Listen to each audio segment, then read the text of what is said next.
எனக்கு என் மாமனார் ரொம்ப ஸ்பெஷல். எனக்கு எனக்கு பொண்ணு கொடுத்ததே பெரிய விஷயம்.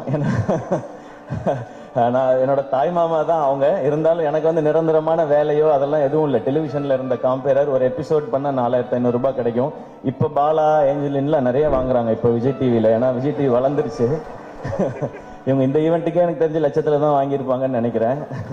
ஸோ அப்போல்லாம் 4500 ரூபாய் தான் கொடுப்பாங்க. ஸோ பரவாயில்ல. ஆனால் எங்கள் மாமனார் என்ன சொன்னாருன்னா, அவன் ஏதோ ஒன்று பண்ணணும்னு நினைக்கிறான், மெட்ராஸ்க்கு போய் சர்வை பண்ணுறதே பெரிய விஷயம், அவன் சினிமாவுக்கு போகணும்னு நினைக்கிறான், சப்போர்ட் பண்ணுவோன்னு சொன்னாங்க.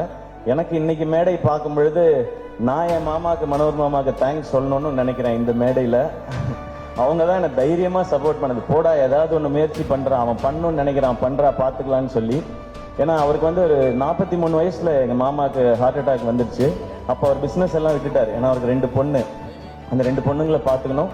அந்த டைம் தான் எங்கள் அப்பா இறந்துருந்தாங்க. அப்போது என் அக்காவுக்கு வந்து 2 பசங்க இருக்காங்க, எனக்கு 2 பசங்க இருக்காங்க. நான் வேலைன்னு என் உயிருக்கு எதுவும் வந்துடக்கூடாது, இவங்களை பார்த்துக்கிறதுக்காக இருக்கணும்னு சொல்லி அவர் வேலையவே விட்டார்.